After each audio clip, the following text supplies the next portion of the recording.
The terminal screens at JFK International Airport didn't just flicker. They went pitch black. Thousands of flights vanished from the board in a single, heart-stopping second. Panic rippled through Terminal 4 like a shockwave.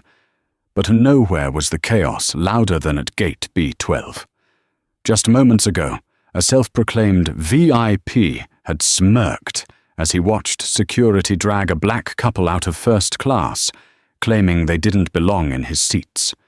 He thought he had won. He thought his platinum card and pale skin were the ultimate currency. He was wrong.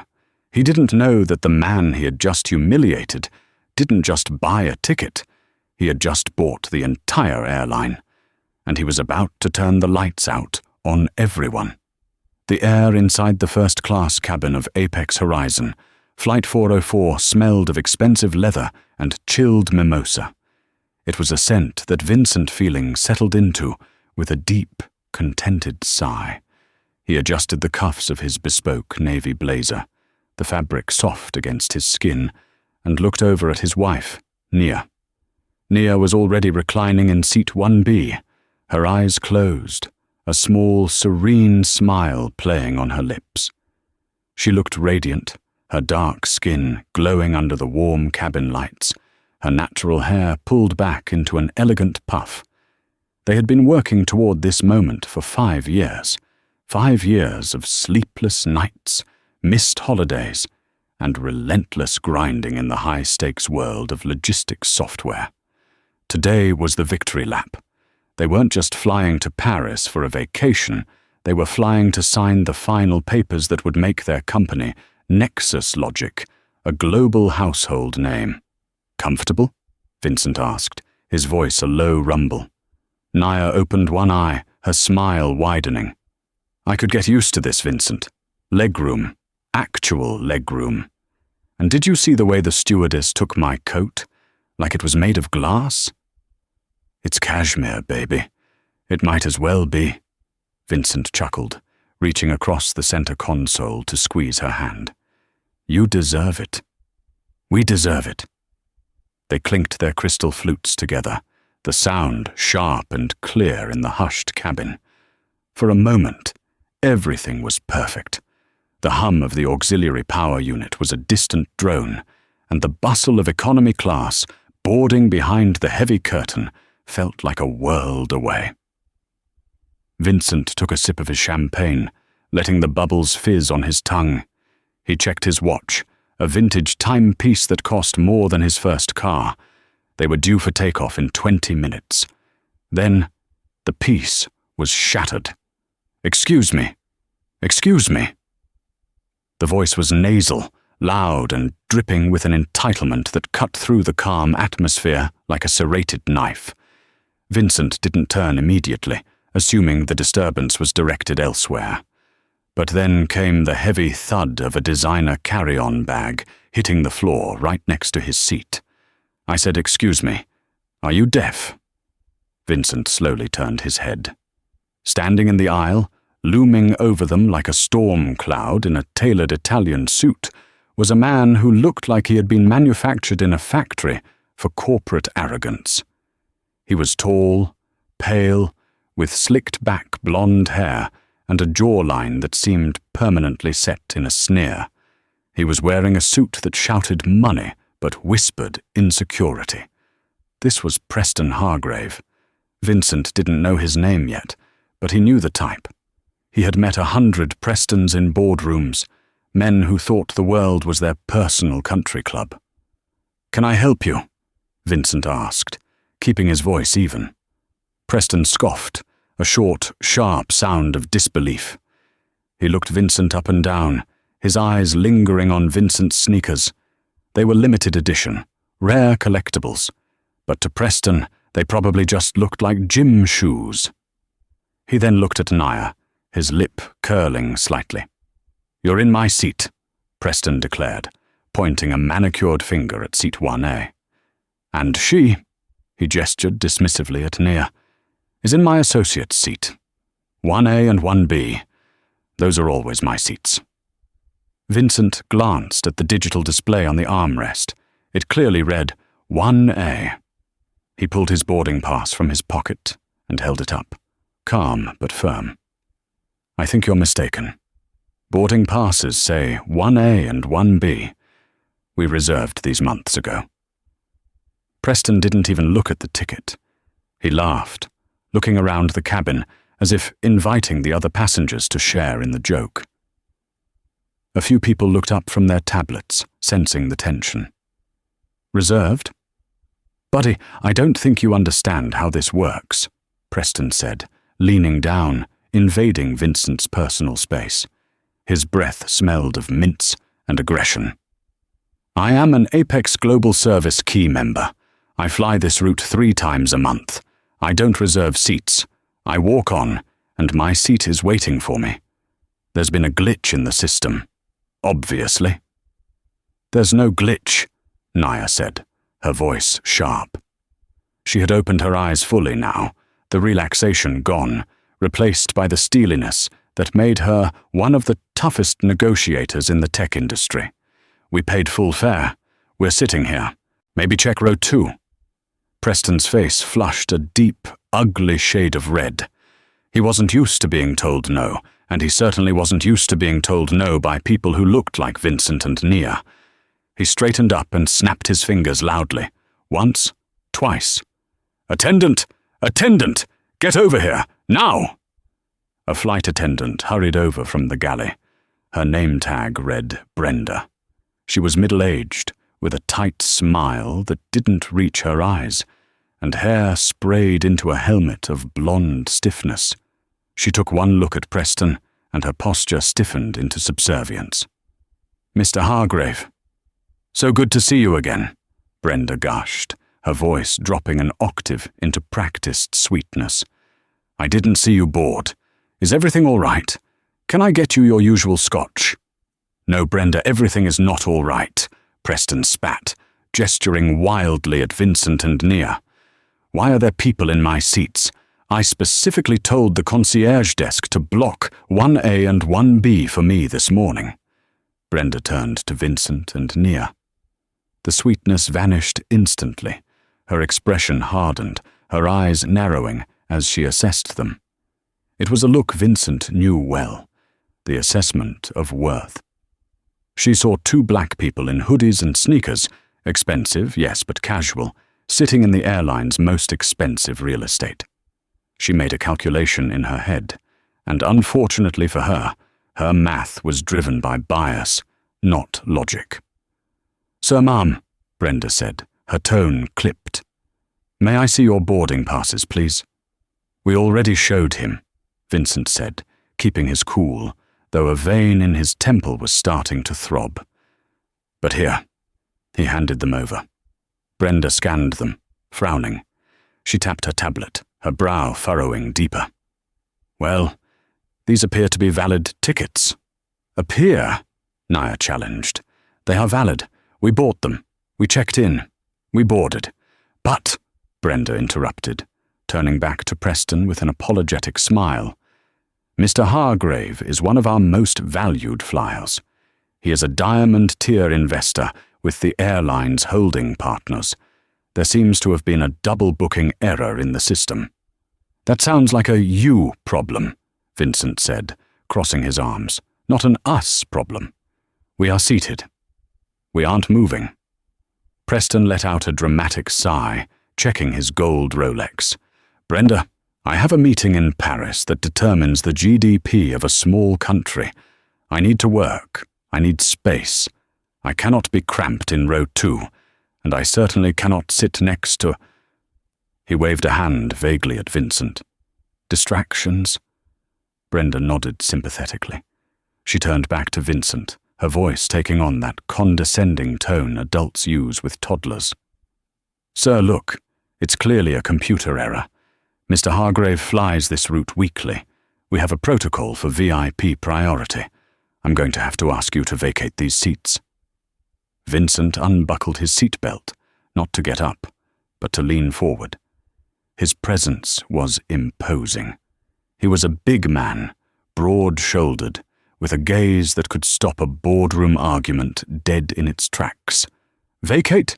To where? The flight is full.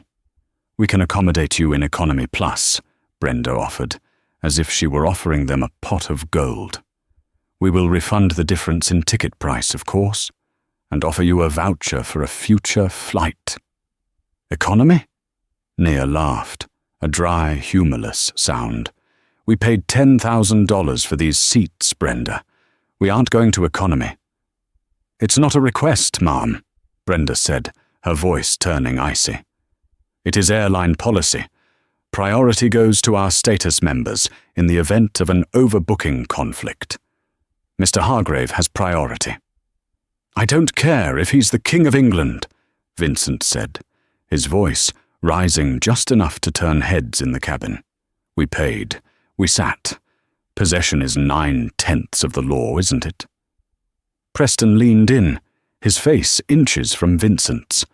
Listen, pal, you're making a scene. It's embarrassing. Just grab your little bags and go back to where you belong. You'll be more comfortable there anyway. You know, with your peers. The cabin went silent. The racial undertone wasn't just an undertone anymore. It was a neon sign flashing in the aisle. Vincent stared at Preston. He memorized the man's face. He memorized the shape of his nose, the arrogance in his blue eyes, the way his lip curled. He looked at Brenda, who was standing with her hands clasped, waiting for Vincent to obey. Is that the official stance of Apex Horizon? Vincent asked quietly. That I belong in the back? Brenda sighed, exasperated. Sir, please don't play the race card. This is about loyalty status. Mr. Hargrave is a VIP. You are... Well, this is your first time flying first class with us, isn't it? I don't see a frequent flyer number on your file. It's my first time flying this airline, yes, Vincent said, and it will be my last. Good, Preston sneered. Now get up. No, Vincent said. He leaned back and buckled his belt again. The click was loud in the silence. Call the captain. Call security. Call whoever you want. I'm not moving. Preston's face turned purple. He looked at Brenda. Get them off this plane, now, or I'm calling the CEO. I have his personal number. Brenda looked panicked. She knew Preston wasn't bluffing about his connections. She grabbed the interphone handset on the wall. Captain, we have a situation in the first class cabin. Passengers refusing to follow crew instructions. Yes. I think we need the gate agents. And maybe airport security.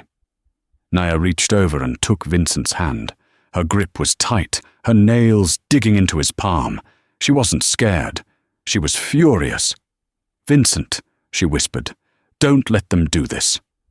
I won't, Vincent said, his voice calm, terrifyingly calm. Let them make their move. I want them to commit to this. Every single inch of it. He pulled out his phone. He didn't start recording. He opened an app that very few people in the world had access to. It was a secure banking interface, linked to a holding company called Obsidian Ventures. 2 minutes later, 3 uniformed security officers stomped onto the plane, followed by a frantic-looking gate agent named Todd. Which ones? The lead officer grunted. He was a heavy-set man who looked like he'd been itching for a fight all day. Them, Preston pointed, a smug grin spreading across his face. The squatters. Todd, the gate agent, looked at the tablet Brenda thrust at him. Sir, Todd said to Vincent, you've been involuntarily downgraded due to overbooking priority. You need to exit the aircraft or move to seat 34E and 34F immediately. If you refuse, you will be in violation of federal aviation regulations. 34E, Vincent asked. Middle seats? In the back? Take it or leave it, Todd snapped. Actually, at this point, just leave it. Captain says he doesn't want disruptive passengers on board. You're off the flight. Preston chuckled. Bye-bye. Vincent looked at Nia. They shared a silent communication, a language built over years of partnership. Are we doing this? Her eyes asked.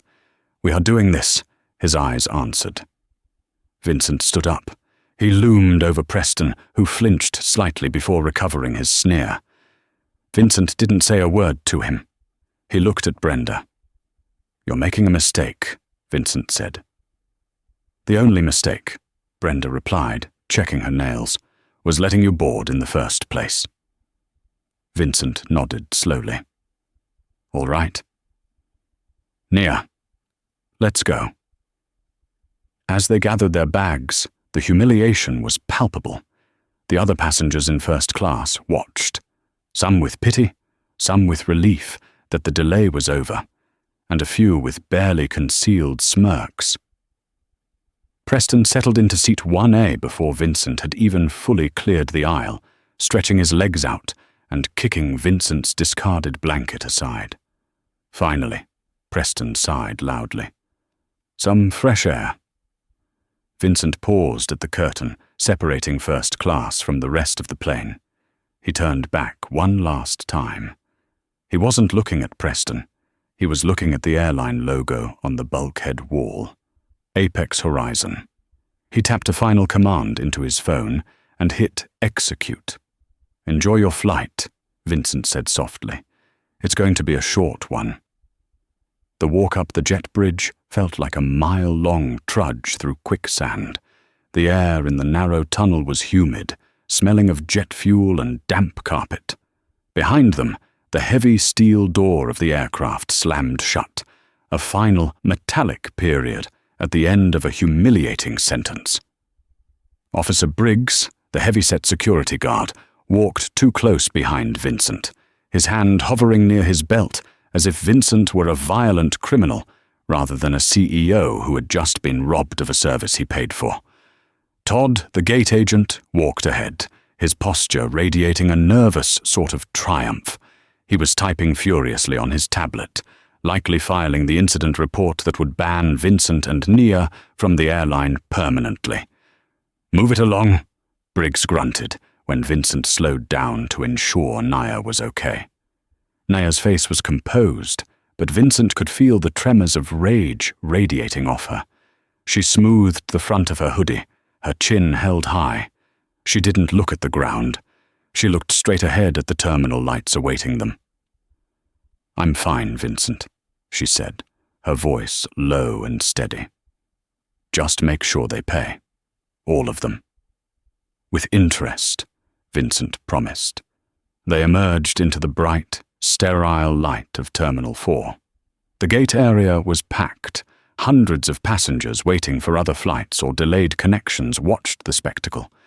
It wasn't every day you saw security escorting a well-dressed couple out of the jet bridge. Whispers rippled through the crowd. Phones were raised. The flashes of cameras went off like strobe lights. Must be drug dealers caught trying to smuggle something.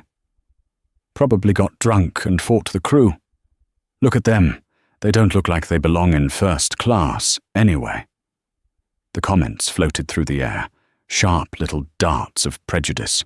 Todd led them to the main desk at gate B12, where he tossed their boarding passes into a trash bin with theatrical flair. "All right," Todd said, leaning back against the counter, crossing his arms. "Here is the situation. Your luggage will be offloaded. It might take an hour, might take 3.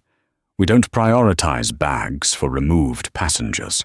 You are to leave the secure area immediately. If you try to re-enter or book another flight with Apex Horizon today, you will be arrested for trespassing." "We aren't going anywhere just yet," Vincent said. He reached into his pocket. "Hands where I can see them," Briggs barked, stepping forward. Vincent moved slowly, pulling out his phone. "I'm making a call, unless making a phone call is against FAA regulations now too." Todd rolled his eyes. "Call your lawyer. Call your mum. Doesn't change the fact that Mr. Hargrave is in the air and you are on the ground." Vincent unlocked his phone. He dialed a number labeled Luther, Legal and Acquisitions. "Put it on speaker," Vincent said to himself, but loud enough for Todd to hear. The line rang once. Then a crisp, professional voice answered. "Vincent, you're supposed to be wheels up. Is there a delay?" "Change of plans, Luther?" Vincent said, his eyes locking onto Todd's smug face. "Execute Protocol Omega on the target asset.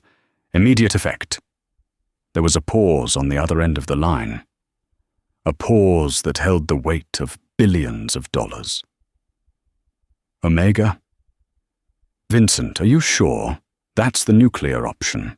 We just finalized the purchase of the debt tranches this morning. We haven't even announced the takeover to the board. If we do this now, we freeze the entire fleet. It'll cost us millions in penalties."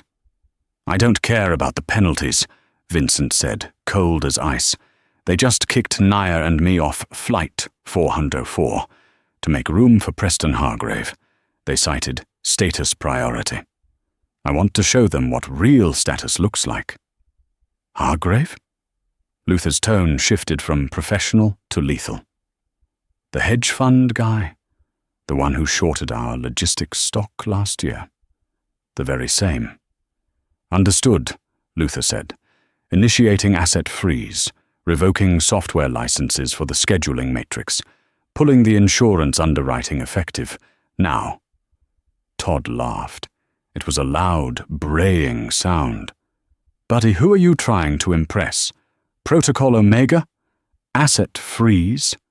You think because you watched a couple of movies you can scare us? You're a nobody who got bumped. Deal with it." Vincent didn't answer. He just looked at the wall of monitors behind the desk, the massive screens displaying the departures and arrivals for Apex Horizon. "Watch," Vincent whispered. At first, nothing happened. The hustle of the airport continued. The PA system announced a boarding call for Miami. Then, the flicker. The massive LED board behind Todd blinked. Once, twice. Then, lines of code, red angry text, scrolled rapidly across the screen, replacing the flight times. "System error. License revoked. Unauthorized user." Then, darkness. The screen went black. Todd turned around, confused. "What the?" Suddenly, the computer terminal on the desk in front of him beeped loudly, a high-pitched distress alarm. Then another beep from the next desk. Then another. A cacophony of digital panic erupted across the entire gate area. "My screen is frozen!" a gate agent 3 desks down shouted. "I can't print tags!" "The flight manifest just vanished!" Todd hammered on his keyboard. It's locked out. It says owner override. Who is the owner?" Vincent stepped forward, leaning close to Todd's panic-stricken face. "Read the bottom of the screen, Todd." Todd squinted at the only text remaining on his frozen monitor. In small, glowing white letters against the black background, it read, "Property of Obsidian Ventures. Access denied." "Obsidian Ventures?" Todd stammered. I don't know who that is." "You should," Vincent said calmly. "Because as of 8 a.m. this morning, Obsidian Ventures acquired the holding company that owns the lease on every single aircraft in your fleet. We also own the proprietary software you use to check people in. And since you decided that I wasn't a valid passenger, I decided that you aren't a valid airline." The color drained from Todd's face so fast he looked like a ghost. He looked from the screen to Vincent, his brain trying to reconcile the man in the sneakers with the entity that just crashed his workstation. You can't just—" "I just did," Vincent said. "The planes don't fly, Todd. None of them. Not until I say so." 100 yards away, Flight 404 was pushing back from the gate. The tug vehicle groaned as it shoved the massive Boeing 777 onto the tarmac. Inside the first-class cabin, Preston Hargrave was celebrating. He had popped the cork on a second bottle of champagne, not waiting for the flight attendants.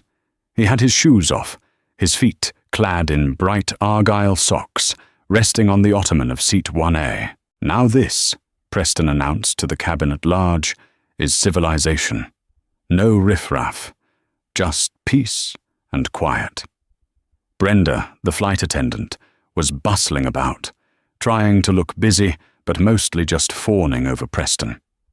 Is the temperature okay for you, Mr. Hargrave? I can adjust the climate control in your suite. It's perfect, Brenda. You're a gem. Make sure you put in a good word for yourself with corporate. I'll back it up.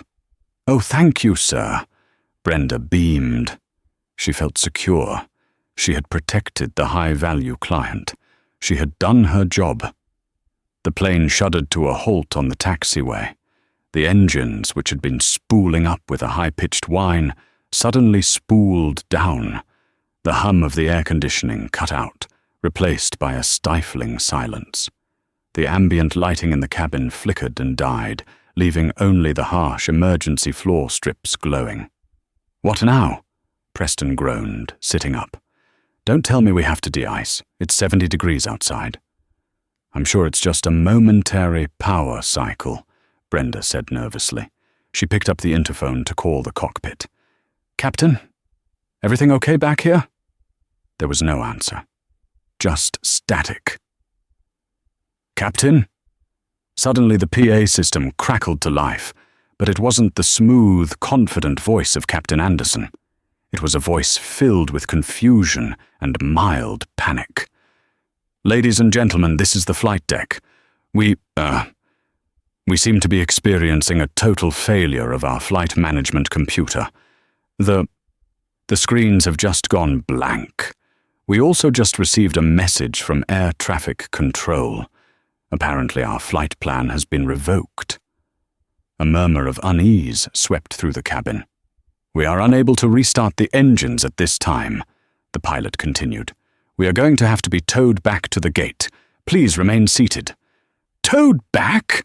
Preston roared, unbuckling his seatbelt and standing up. I have a meeting. I cannot go back to the gate. He grabbed Brenda by the arm. Tell him to fly manually. Pilots used to do it all the time. Sir, please sit down, Brenda stammered, pulling her arm away. They can't fly without the computer flight plan. It's illegal. I don't care about legal, Preston shouted. I care about Paris. Outside the window, the chaos was visible. Other planes on the tarmac were also stopping. A Delta flight taxied past them, free and clear, while every Apex Horizon plane sat dead in the water, like beached whales. Back inside the terminal, the situation was deteriorating rapidly. The line of passengers at Gate B12 had turned into a mob. Why is the board black? Why can't I scan my ticket? My app just says, flight cancelled. Vincent stood in the center of the storm, an island of calm. Officer Briggs was no longer looking at him with aggression. He was looking at him with fear. He had heard the call. He saw the screens. He realized that the man he was guarding wasn't a criminal. He was the one holding the keys to the kingdom. A man in a cheap, ill-fitting grey suit came running down the concourse, sweating profusely. He had a lanyard around his neck that read, Gavin, Station Manager. Todd, what is going on? Gavin screamed, pushing through the crowd. Headquarters is dark. Ops is screaming that the entire fleet just got grounded by a creditor freeze. Who authorized a system update? Todd, trembling, pointed a shaking finger at Vincent. Gavin spun around. He saw Vincent, cool and collected, checking his watch. Who are you? Gavin demanded, trying to muster some authority. I'm the glitch, Vincent said smoothly. I'm the error in your system. I'm the nobody that your staff kicked off Flight 404.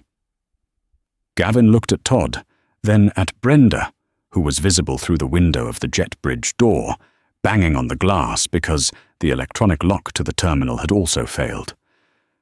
Sir, Gavin said, his voice trembling, if you have anything to do with this is federal interference. I can have the FBI here in 20 minutes. Please do, Vincent said. I'd love to explain to the FBI why an airline that is currently in default on its lease agreements is trying to fly stolen aircraft. Stolen? Gavin sputtered. My company, Obsidian Ventures, holds the paper on your Boeing 777s. Vincent explained, as if teaching a child. The contract states that upon any violation of the good faith clause, which includes discriminatory practices against the leaseholder, we have the right to immediate repossession. Kicking the owner of the plane off the plane? I'd say that's bad faith, wouldn't you? Gavin stared. He knew the rumors. Apex Horizon had been struggling financially for years, leveraging their assets to stay afloat. They didn't own their planes. They leased them from massive shadow corporations. He just never thought he'd meet the face behind the shadow. You own the planes? Gavin whispered. And the gate software, Vincent added. And the debt your payroll comes out of. Naya stepped forward. She looked at Gavin with a gaze that could cut glass. We tried to tell your staff. We tried to show our tickets, but they preferred the man with the platinum card.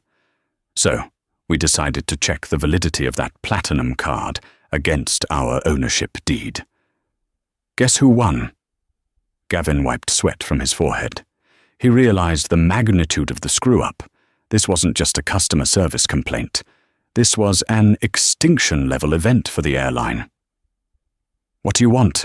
Gavin asked, his voice defeated. Money? An upgrade? A private jet? I don't want your money, Vincent said. I have plenty. What I want is fairness. But since that's in short supply here, I'll settle for a public apology. And I want everyone to see exactly who you prioritize. Vincent pointed out the window. The tug was dragging Flight 404 back to the gate. The passengers inside were pressed against the windows, looking confused and angry. Open the door, Gavin, Vincent said. Let them off, but leave the VIP. I want a word with him. I can't just... Gavin started. Open the door, Vincent commanded, or I shut down the servers in London and Tokyo next. You have 3 minutes. Gavin fumbled for his master key, a physical key that bypassed the electronic locks. His hands shook as he jammed it into the override slot of the jet bridge door. The door hissed open. The first person out wasn't a passenger. It was Brenda. She looked frazzled, her hair helmet slightly askew. The power is out, she shrieked. The toilets won't flush. Mr. Hargrave is threatening to sue the pilot. She stopped when she saw Vincent. She saw Gavin, her boss, bowing his head in front of him. She saw Todd cowering behind the desk. Welcome back, Brenda, Vincent said, a shark-like smile spreading across his face. Did you enjoy your short trip? You, Brenda gasped. What did you do? I upgraded, Vincent said, to owner. Behind Brenda, the passengers began to pour out, angry and confused. Vincent watched them, waiting for the blonde hair and the expensive suit. He waited for Preston, because the karma wasn't done yet. It was just warming up. The jet bridge door became a portal of misery. First came the families with crying toddlers, then the business travelers checking their watches with frantic desperation, and finally, the confused tourists who spoke little English and only understood that their vacation had ended before it began. They spilled out into the terminal, a tide of frustration washing over the gate area. The air conditioning in the terminal was struggling to keep up with the crush of bodies. The atmosphere was thick with the scent of stale coffee and rising tempers. But amidst the chaos, a strange circle had formed. It was a dead zone of silence in the center of the noise, defined by the presence of Vincent and Nia. Gavin, the station manager, was sweating through his cheap grey suit, holding a walkie-talkie that was currently screaming static at him. Beside him, Officer Briggs looked unsure whether to draw his weapon or ask for an autograph. The power dynamic had shifted so violently that the air felt charged with ozone. Then Preston Hargrave emerged. He didn't walk out, he stormed out. His suit jacket was thrown over his shoulder, his tie was loosened, and his face was a mask of pure, unadulterated entitlement. He pushed past a mother trying to fold a stroller, nearly knocking her over. "Gavin!" Preston bellowed, his voice cracking with rage. "Where is the station manager? This is a lawsuit. This is actionable negligence. I have been sitting in a tin can with no air for 20 minutes. He spotted Gavin and marched toward him, ignoring Vincent and Naya entirely. To Preston, they were furniture, obstacles that had already been removed. "You," Preston poked a finger into Gavin's chest. "I want a private car to Teterboro Airport immediately. You're going to charter a jet for me, and you are going to pay for it. I am not waiting for you to fix your little computer glitch." Gavin flinched, looking helplessly at Vincent. "Mr. Hargrave, I can't do that. The accounts are frozen. We can't even print a voucher for a sandwich, let alone a private jet." "I don't care about your accounts," Preston screamed, the veins in his neck bulging. "Do you know who I am? Do you know who I represent?" "We know exactly who you represent," a deep voice cut through Preston's tirade. Preston spun around. He finally looked at Vincent. For a second, confusion clouded his eyes. He clearly didn't expect the man he had kicked off the plane to still be there, let alone standing with such relaxed confidence. "You?" Preston laughed, a cruel, barking sound. "Still here? Waiting for a bus ticket? Get out of my way. I'm dealing with management." "I am management," Vincent said. He took a step forward, and for the first time, Preston took a step back. Vincent was taller, broader, and radiated a kind of power that Preston's trust fund couldn't buy. "In fact, I'm the new landlord. What is he talking about?" Preston snapped at Gavin. Gavin swallowed hard.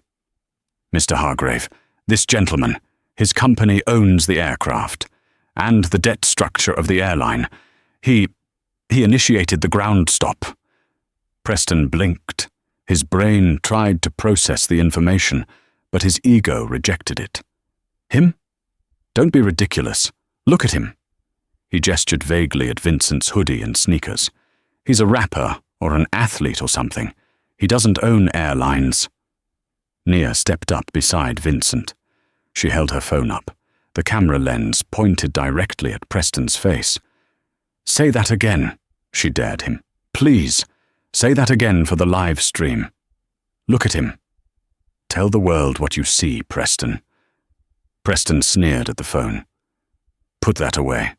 You don't have permission to record me." "It's a public space," Naya said, her voice icy. "And right now, you're the star of the show. We have 12,000 viewers and climbing. They all want to know why the VIP is so afraid of a black man owning the plane he wants to fly on." The crowd around them began to quiet down, sensing the shift. Passengers who had been shouting at the gate agents turned their attention to the drama unfolding in the center. Phones were raised. 100 cameras focused on Preston. "This is ridiculous," Preston muttered, adjusting his tie, trying to regain his composure. He turned back to Vincent.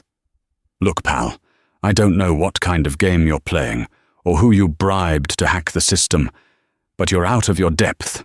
I have a meeting in Paris with the Minister of Finance. If I miss it, the fallout will be nuclear. You want money? Is that it? You want to pay off?" Preston reached for his wallet. He pulled out a thick wad of cash. Hundreds. He threw them on the floor at Vincent's feet. "There.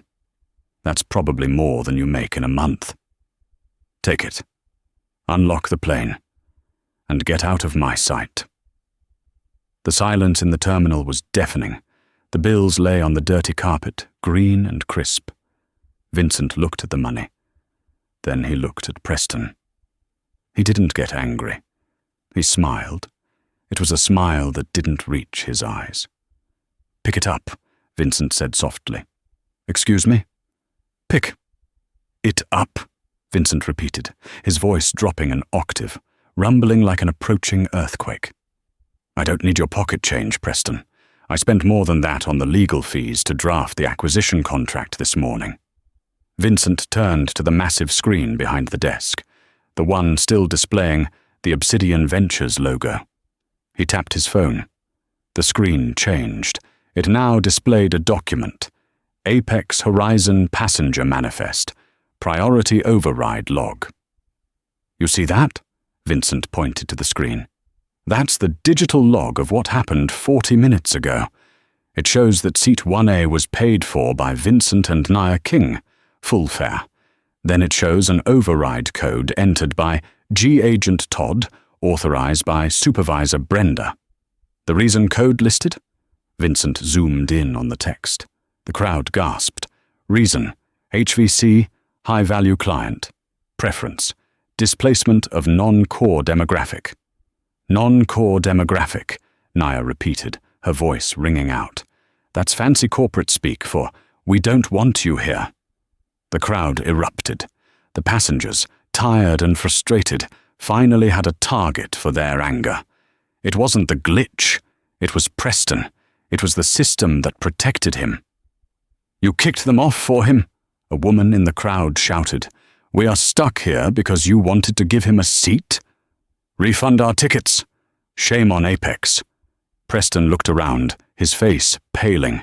He was used to boardrooms where he could bully people into silence. He wasn't used to a mob. This is illegal, Preston shouted. Officer, arrest these people. They are inciting a riot. Officer Briggs stepped forward. He looked at the money on the floor. He looked at the screen. He looked at Vincent. Sir, Briggs said to Preston, the only disturbance I see here is you throwing money around and shouting. I suggest you pick it up, like the man asked. Preston's jaw dropped. You work for the airport. I pay your salary through taxes. Actually, Vincent interjected, Obsidian Ventures also holds the municipal bond regarding the terminal renovation project. Technically, I pay his salary too. The crowd laughed. It was a harsh, mocking sound that stripped Preston of his last layer of dignity. I'm going to make a call, Preston hissed, retreating toward the window, and when I'm done, you'll be in a cell. Call whoever you want, Vincent said, but tell them to hurry. I'm about to turn off the lights in Terminal 5 too. The standoff at Gate B12 had ceased to be a local incident. It was now a global news event. Nia's live stream had hit 50,000 viewers. Twitter was trending with Visjanghunk Apex shutdown and Le Show non-core demographic. Preston was pacing by the window, screaming into his phone. I don't care if he owns the debt. Call the SEC. Call the FAA. Get me off this ground. Vincent stood by the desk, using it as his command center. Gavin, the terrified station manager, was acting as his reluctant secretary. Mr. King, Gavin said, his hand trembling as he held out the landline receiver. It's the CEO, Grant Pendleton. He wants to speak to you. Vincent took the phone. He didn't put it to his ear immediately. He put it on speaker and set it on the desk. This is Vincent King. Mr. King. The voice on the other end was smooth, cultivated, but with a tight undercurrent of panic. Grant Pendleton was a man who specialized in crisis management, but he had never dealt with a hostile takeover that happened in real time at a departure gate. I believe we have a misunderstanding. My operations center tells me you have locked out our dispatch codes. There's no misunderstanding, Grant, Vincent said casually. I'm exercising my rights under the Master Lease Agreement, Section 4, Paragraph C. The lessor reserves the right to halt operations if the lessee engages in conduct damaging to the lessor's brand or reputation. Kicking me and my wife off a plane because of the color of our skin? That's very damaging to my brand. Now, let's be reasonable, Grant said. We are looking into the incident. It appears to be a regrettable error by ground staff. We are prepared to offer you a full refund, plus, let's say, $50,000 in flight credits, and we will terminate the employment of the agent involved. Just release the codes. We are losing $1 million a minute here. $1 million a minute? Vincent mused. That's a lot, but it's not enough. What do you want, Vincent? Name your price. We are businessmen." "I want Preston Hargrave off that plane," Vincent said. "Permanently. I want him banned from Apex Horizon for life. I want a public statement issued on your official channels admitting that your VIP priority policy is discriminatory. And I want it in the next 5 minutes." There was silence on the line. "Mr. King, Preston Hargrave is a key partner of our financing arm. If we ban him, we risk defaulting on our secondary loans. I can't do that." "Then you better learn to fly paper airplanes," Vincent said, "because your Boeings aren't moving. You have a choice, Grant. You can keep Preston Hargrave, or you can keep your airline. You can't have both." "You're bluffing," Grant snapped. "You wouldn't tank your own investment just to make a point." "Grant," Vincent said, his voice dropping low, "you think I bought this debt to make money? I own Nexus Logic. I made more money before breakfast than your airline makes in a year. I bought this debt because I knew exactly who you were. I knew how you treat people. This isn't an investment. It's an extermination." Vincent hung up. The click echoed through the silent gate area. Preston, who had been listening, walked over. He looked different now. The arrogance was fracturing, revealing a sweaty, desperate fear beneath. He had realized that the invisible safety net of wealth and privilege he had walked on his entire life had just been cut. "Look," Preston said, his voice shaking. "We can work this out. You want to get to Paris? I want to get to Paris. Let's stop this measuring contest. I'll give you the seat, okay? You take 1A. I'll sit in the back. I'll sit in the jump seat. I just need to be in Paris by 8 a.m. tomorrow." Vincent looked at Preston. "Why? What's in Paris, Preston?" "My business," Preston evaded, wiping sweat from his upper lip. "I know what's in Paris," Nia spoke up. She was scrolling through her tablet. "The International Lithium Summit. You're trying to close a deal to buy mining rights in West Africa. Rights that would displace 3 villages." Preston turned pale. "How do you—" "Nexus Logic handles the supply chain data for those mines," Nia said, smiling sweetly. "We know everything, Preston. We know why you're desperate. If you don't sign that deal tomorrow morning, your firm goes insolvent. You're leveraged to the hilt." You set this up," Preston whispered. "You knew I was on this flight." "No," Vincent corrected him. "We just wanted a vacation. We just wanted to drink champagne and look at the clouds. You made this happen, Preston. You saw us and decided we didn't belong. You decided to flex your power. All I did was flex back." Suddenly, the terminal screens flickered again. The red text vanished. In its place, a live video feed appeared. It was a news channel. "Breaking news. Apex Horizon. Fleet grounded. Allegations of racial profiling. Spark massive. Sell-off of airline stock." Vincent checked his phone. "Grant made his choice. He didn't ban you. He tried to call the FAA to override my lock. Bad move." Vincent looked at Gavin. "Tell the pilot to kill the APU. The plane is going cold. Nobody is going to Paris today." "No!" Preston screamed. He lunged at the desk, grabbing Gavin by the lapels. "Get me a plane. Get me a Cessna. Anything." Officer Briggs stepped in, grabbing Preston's arm and twisting it behind his back. "Sir, that is assault. Back off." "Get off me!" Preston shrieked, struggling. "Do you know who I am?" "Yeah," Briggs said, tightening his grip. "You're the guy who grounded the fleet. You're under arrest for assault and disorderly conduct." As Briggs slapped the handcuffs on Preston's wrists, the sound of ratcheting metal was louder than the groans of the disappointed passengers. The click, click, click of the cuffs was the sound of karma arriving. But Vincent wasn't smiling. He was looking at his phone.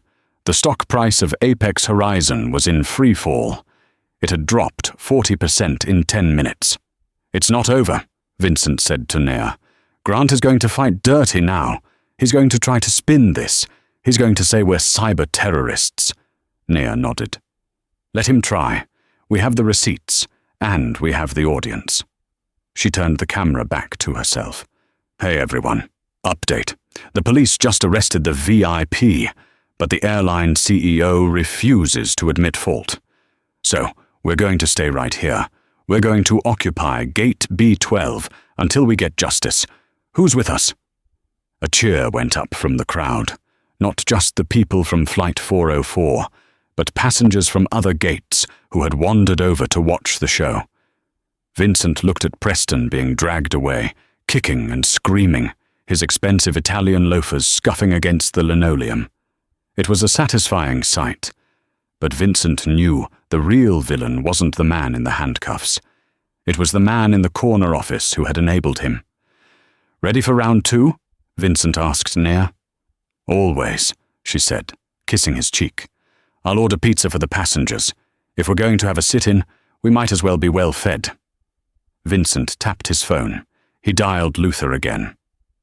Luther. Phase 2. Release the audio recordings of the customer service line, the ones where the supervisors use choice language about minority passengers. Leak them to the press. Now. On it, Luther said. Vincent looked up at the black screens. The darkness wasn't a glitch. It was a spotlight, and it was about to shine on every dirty secret Apex Horizon had ever hidden. The standoff at Terminal 4 had mutated from a customer service dispute into a national siege.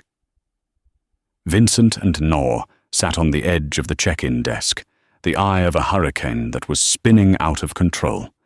Gavin, the station manager, stood nearby, pale and sweating, looking like a man awaiting a firing squad. Above them, the massive terminal screens broadcast the face of Grant Pendleton, CEO of Apex Horizon. He was live from Chicago, looking polished, grave, and utterly deceitful.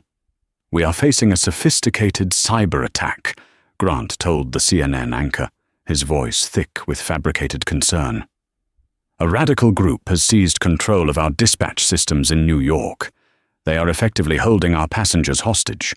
We are coordinating with Homeland Security to neutralize this threat.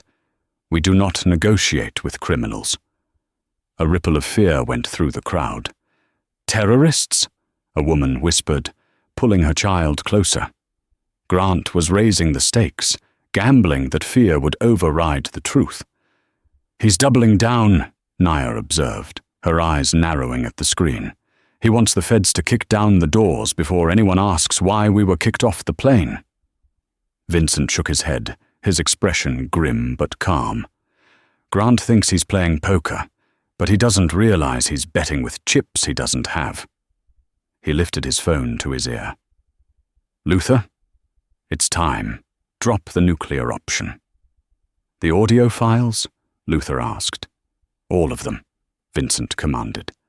Push them to the cloud, send them to the networks, and override the terminal PA system.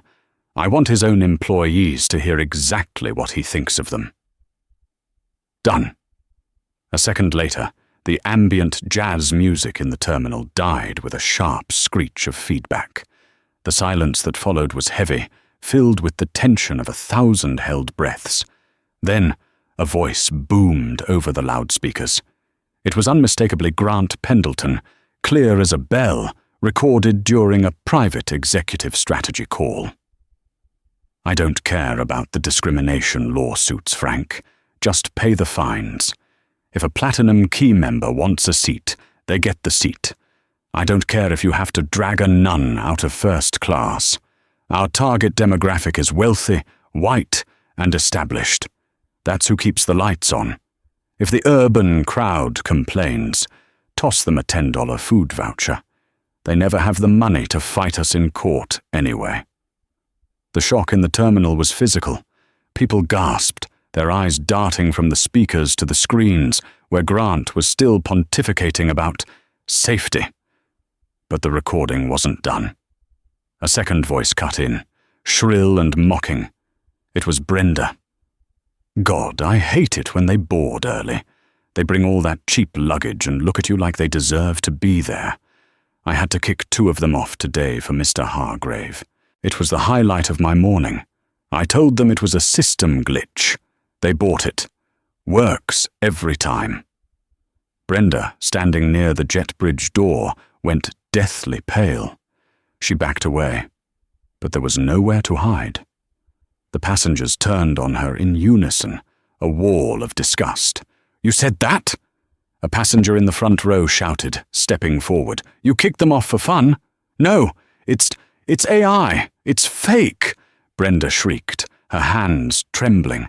But the denial was flimsy, and she knew it. On the overhead screens, the narrative collapsed in real time. The CNN reporter pressed a hand to her earpiece, her eyes widening. She interrupted Grant mid-sentence. "Mr. Pendleton, we are receiving breaking reports of leaked audio files surfacing online. In them, you appear to refer to minority passengers as the urban crowd and authorize illegal profiling. How do you respond?" Grant's polished mask shattered. He stammered, looking off camera for his PR team, panic flaring in his eyes. That is taken out of context. That is a fabrication." The feed cut abruptly to a commercial, but the damage was irreversible. While the CEO crumbled on national television, Preston Hargrave was facing his own reckoning in a holding cell at the airport precinct. He had used his one phone call to dial Arthur, the managing partner of his hedge fund. "Arthur, get me a lawyer," Preston screamed into the receiver. "These animals arrested me." There was a cold silence on the line. "Preston," Arthur said, his voice like ice. "The West African lithium deal just died. The minister refuses to sign with a firm that employs a racist viral star. You've cost us billions." "I can fix it," Preston pleaded. "You can't fix anything. You're fired, effective immediately. For cause, no severance, no stock options. And Preston, we're suing you for the reputational damage. Don't come back to the office." The line went dead. Preston slumped onto the metal bench, the silence of the cell deafening. The VIP status, the money, the power. It was all gone. He was just a man in a cage. Back at Gate B12, the SWAT team never arrived. The moment the tapes aired, the judge dissolved the restraining order. Instead of tactical gear, a team of lawyers in sharp suits marched into the terminal, led by Sarah, the chief legal officer for Obsidian Ventures. She approached the desk and slapped a thick document down in front of Gavin. "Notice of default and foreclosure," Vincent announced, his voice ringing out over the crowd. "Apex Horizon has violated the morality clause of its lease. The board is dissolved." He turned to the camera Naya was holding, addressing the world. "Grant Pendleton is out. As the primary creditor, I am taking control. The planes will fly again, but under new management." Vincent looked out at the sea of passengers who were now cheering, filming, and clapping. "I'm sorry for the delay," he said, a genuine smile finally breaking through.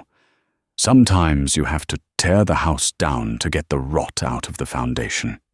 3 months later, the morning sun gleamed off a Boeing 777 at JFK, but the Apex Horizon logo was gone. In its place was the sleek obsidian and gold design of Vantage Air. Vincent and Naya King walked through Terminal 4, heads high. The toxic atmosphere had vanished along with the old guard. Todd, the sneering gate agent, was blacklisted from the industry. Brenda was working a toll booth on the Jersey Turnpike.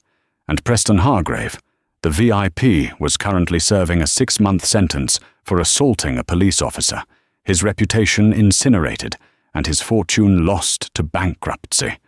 He was now a nobody, applying for entry-level jobs. At Gate B12, where the war had started, a new agent named Chloe greeted them with genuine warmth. "We are ready for you, Mr. and Mrs. King. It's a full flight." "Thank you, Chloe." Nia smiled. Kindness is the new currency here. They stepped onto the plane, the cabin feeling lighter and welcoming. Vincent stopped at row 1. He looked at Siete 1A, the spot he had been humiliated for claiming just months ago. He sat down, the leather cool against his back. It wasn't just a seat anymore, it was a victory lap. "You okay?" Naya asked, resting her hand on his arm. Vincent looked out the window at the fleet he now owned. The anger that had fueled him was gone, replaced by a deep, quiet peace. "I'm good," he replied. "The view from the high road is much better than I expected." The engines roared to life, a deep, powerful thrum without a single glitch. As the plane lifted off, leaving the ground behind, Vincent closed his eyes. They were finally wheels up, and this time no one could tell them they didn't belong in the sky. Karma hadn't just hit back, it had reshaped the world. This story isn't just about a plane ticket. It's a reminder that true power isn't about how loudly you can shout or how much platinum is in your wallet. It's about integrity, self-respect, and the ability to stand your ground when the world tries to move you. Preston and the airline thought they could judge value by appearance, but they learned the hard way that you never judge a book or a passenger by their cover. In the end, arrogance wrote a check that reality couldn't cash, and the payout was pure, undeniable justice. Whatever you do, don't let anyone dim your light. If you enjoyed this story of massive revenge and justice, please hit that like button. It really helps the channel grow. Don't forget to share this video with someone who needs a reminder that karma is always watching, and subscribe for more stories where the underdog takes it all. Thanks for watching.